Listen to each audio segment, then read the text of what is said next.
Hello for everyone. Бүгін біз ағылшын тілінен граммар лессонын талдайтын боламыз. Жалпы грамматика бізде үнемі керек, ОПТ-да да және өмірде де, және ағылшын тілінен сабжект ретінде дамыту үшін бізге үнемі ағылшынның грамматикасын білу керек болады.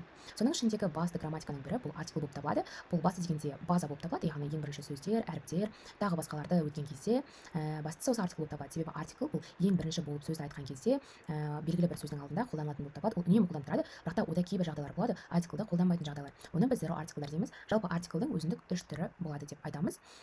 Бұл бір түріне жатады, a және n, және the бұл бізде бөлек артикл, және де zero. Zero дегеніміз бұл мүлдем артиклдің болмауы болып табылады.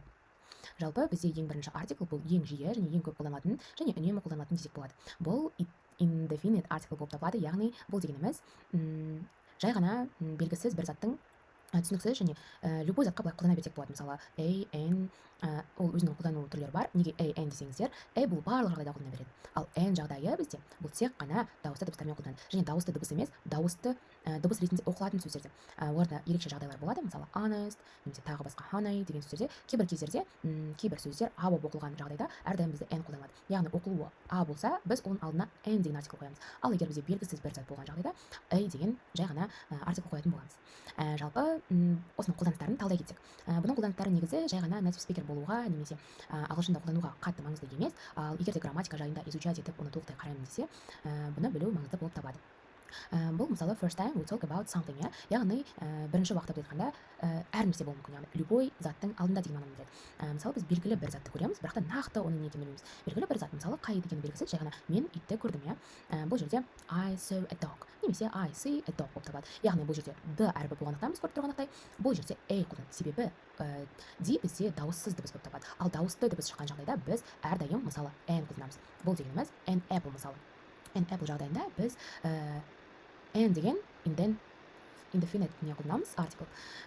Сонымен қатар дәл осылай мысалы I see a cat деп өздеріңізге қарасаңыздар болады. Яғни любой затты көрсең, любой затты көріп тұрсың, айтып тұрсың, бірақ оның нақты не екенін жай ғана something ретінде қолдансаң, онда бұл жерде жай ғана a деген артикл қолданылады. Сонымен қатар singular countable, бұл жерде басты сөз бұл countable болып табылады, және де singular болып табылады. Singular дегеніміз яғни заттың plural болмауы, singular дегеніміз бір ғана затты біз жалғыз затты singular деп атаймыз. Яғни a book деген кезде біз тек қана бір кітапты ғана айтып жатырмыз, бір кітап жайында ғана айтып жатқандықтан бұл жерде біз singular деп айтамыз, яғни жалғыз зат деген сөз. Егер plural деп айтатын болсақ, бұл көпше түрде, яғни бұл жерде артикл қолданылмайтын жағдай болып табылады. Ол жерде яғни books болды. Ал countable дегеніміз бұл тоже важный зат, яғни бұл саналатын деген мағынаны береді. Саналу дегеніміз бұл мысалы тек саналатын заттарды ғана біз белгілі бір зат ретінде алдына артикл қойып айта аламыз. Егер ол uncountable зат болса, мысалы water, білмеймін, сұйықтық, тағы басқа заттар болған жағдайда санауға келмейтін, мысалы on, тағы басқа оларды біз алдына артикл қоймаймыз. Сондықтан да бізде ереже бар, singular countable noun. Бұл заттар, бұл ережелерді осылай жаттап алса да болады, егер де граммардан дамытқысы келсе, ал егер де ол басты маңызды болмаса, жай ғана түсініп алуға да болады. Сонымен қатар міне jobs және professions жағдайларында, егер де біреу өзінің кім екенін айтқысы келсе, мысалы біз as-та қолданамыз, ол мұғалім, ол инженер, ол тағы басқа деген жағдайларда біз оның алдына a артиклін қолданамыз. Яғни he is a teacher, дәл солай біз she is a teacher деп дәл солай a қолданамыз. Бұл көбінесе произношениеде естілмей кетіп жатады native спикерлерде. Сол үшін оны байқамауымыз мүмкін. Бірақ та бұл өте маңызды болып табылады, бұл граммар, және оны қолдану керек. Егер де бізде дәл солай бұл жерде teacher емес, например, инженер, тағы басқа дауысты дыбыстан басталатын болса, бұл жерде n қойылады. Міндетті түрде a емес, n да қойылуы мүмкін, a да қойылуы мүмкін. Бұл да бір жай ғана нақты зат емес, сондықтан да бұл жерде жай ғана a да қолдансақ болады. Сонымен қатар numbers and quantity деген бізде осындай шарттар бар. Numbers дегеніміз бұл мысалы белгілі бір сандар, яғни өлшемі, мысалы 20, 100, few деген жағдайларда қолданамыз. Келесісі бұл дәл осыларға жеке-жеке тоқтала кетсек, singular countable nouns дегеніміз не? Мына жерде мысалы бір ғана алма тұр. Бір ғана алма дегеніміз бұл singular countable, яғни бір саналатын зат деген мағынаны береді countable.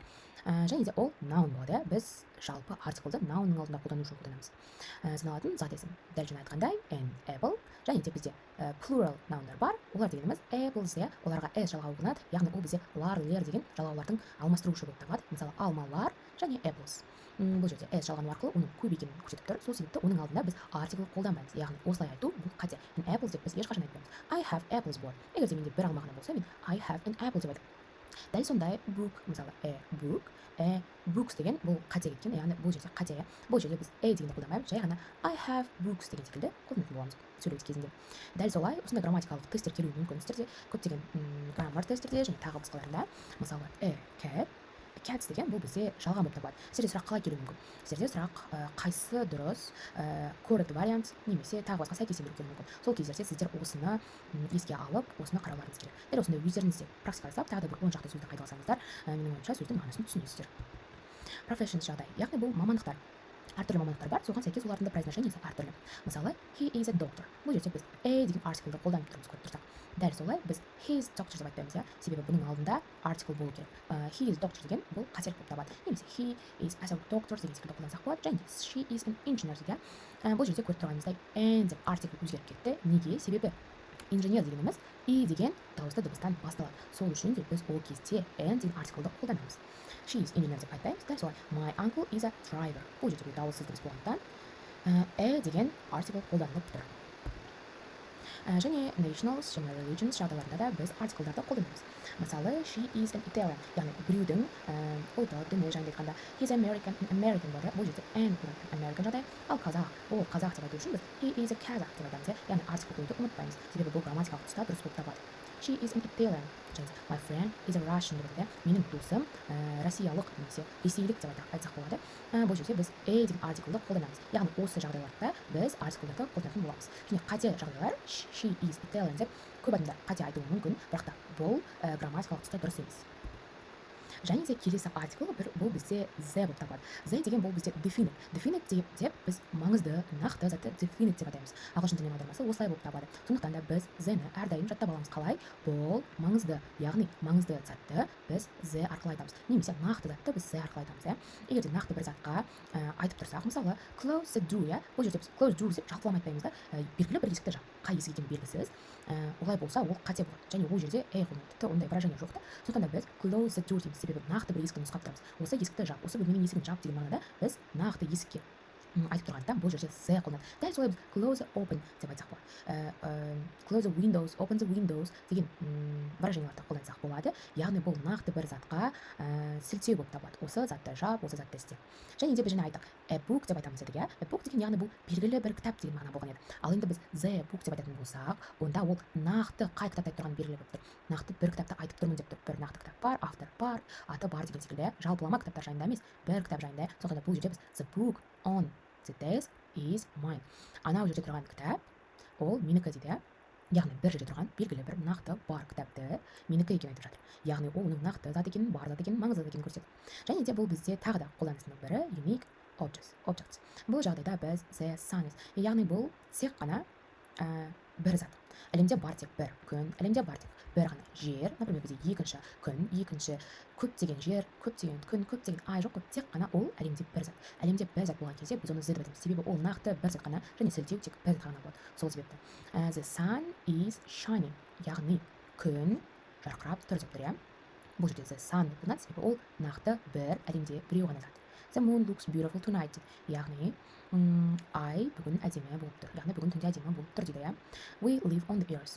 Біз жер шарында тұрамыз деп тұр. Яғни бұл заттың маңыздылығы біз бұл жерде the earth, the sun, the moon деп қолданамыз. Бұл әлемде бар зат үшін. Келесі қолданысы бұл географиялық тұста. Өзен аттарының, су аттарының, көл атын, тағы басқа тау атын айтқан кезде біз оларды the арқылы айтамыз. Неге? Дәл солай негізі оларда әлемде тек біреу ғана. Мысалы, әлемде тек қана бір Ніл бар, дәл сондай белгілі бір океандар, Тихий океан, басқа тынық мұхит бар, жерорта теңізі, олар тек біреу ғой әлемде. Олардан екі үшеу жоқ. Дәл сондай, бірақ та бұл географиялық болып саналады. Себебі бұл географиялық атауларға байланысты. Оларда жалқы есімдер қазақша бойынша. Олардың алдына біз the қоямыз. Неге? Себебі олар маңызды, нақты болып табылады. Басты фишкасы осы the-нің, ол заттың маңыздылығы болып табылады. Сондықтан да осыны еске алу арқылы маңызды зат айтқан кезде біз әрдайым the қолданып керек екенімізді түсінетін боламыз. The Nile is a long river деп тұр. Ніл өте ұзын өзен деп айтып тұр. Дәл сондай we crossed the Pacific Ocean. Бұл жерде біз белгілі бір мұхит жайында айтып тұрмыз. Сондықтан да оны the артиклі арқылы жеткіземіз. Дәл сондай he climbed the Himalayas. Бұл жерде де белгілі бір Гималай айтып тұрғандықтан бұл жерде the артиклі қолданылып тұр. Және музыкалдық инструменттер жайында айтсақ, оларда да біз the артиклін қолданамыз. Жалпы бізде инструменттер көп, олар қайталанады. Бірақ та гитараның тағы да бір балама нұсқасы бар болғанмен, гитара өзі тек біреу ғой. Және де ол нақты бір нәрсе ойнап тұрғандықтан оны she plays a piano. Яғни бұны жай ғана музыкальный инструмент деп жаттап алсақ болады. Қандай да бір музыкальный инструмент болмасын, гитара ма, пианино ма, виолончель ма, тағы басқалар болсын, оларды біз міндетті түрде the артиклмен қолданатын боламыз. Яғни олардың алдына the артиклін қою грамматикалық түрде дұрыс болып табылады. және біздің соңғы артикл бұл zero артикл болып табылады. Zero артикл дегеніміз бұл бізде мүлдем артиклдің қойылмауы деп айтылады. Яғни белгілі бір кездер бар артиклді қолданбау, белгілі бір кездер бар артиклді қолдану, иә. Мысалы plural, uncountable and general, иә. General дегеніміз жалпылама айтқан затты біз алдына артикл қоймаймыз дейді. Және де plural дегеніміз, және мен басында түсініп кеткендей, pluralдың бізде антонимі singular болып табады. Сол себепті singular кезінде біз керісінше артикл қолданамыз, ал pluralдың кезінде біз ешқашан артикл қолданбаймыз, иә. Мысалы біз мына жерде cat деп алдық, иә. Cat жағдайында біз әрдайым оның алдында a деген артикл қолданатынбыз. Бірақ та мына жерде біз the-ні де a-ді де ешне қолданбаймыз. Себебі бұл жерде мысықтар деген мағына беріп тұр, иә. Мысықтар өте жағымды жануарлар десек болады, иә. Дәл сондай water деп айттық, иә. Water бұл бізде uncountable-ға жақын, яғни белгілі бір сұйықтық болсын, саналмайтын заттар бар, иә. Немесе саналмайтын топырақ, құм, су, тағы басқа заттар, яғни санауға келмейтін заттарды біз uncountable дейміз. Ал оның антонимі болып табылатын бұл countable, яғни санауға келеді. Бұл жалпы count деген осы ағылшынның жетістігінен шыққан, яғни санау деген сөз, иә, санауға келетін, санауға келмейтін. Ал able дегеніміз бұл бізде қабілет дегенді білдіреді, иә. Қабілет, яғни осы жерден бізде шығатын сөз санауға қабілетті, санауға қабілетсіз. On деген бұл бізде префикс болып табылады. Яғни префикс дегеніміз сөздің алдында тұрып, оның мағынасын өзгертуші, бұл бізде префикс болып табылады.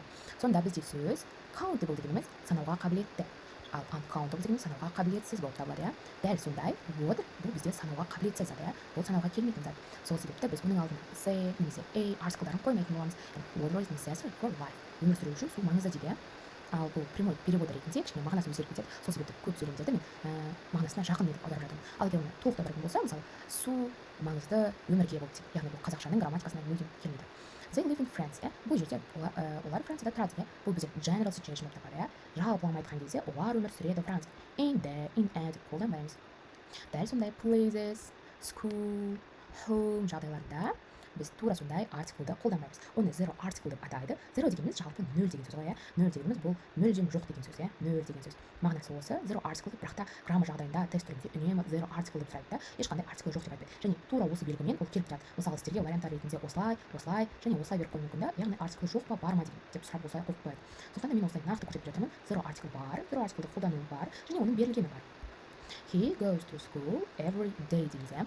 Яғни ол күнде мектепке барады.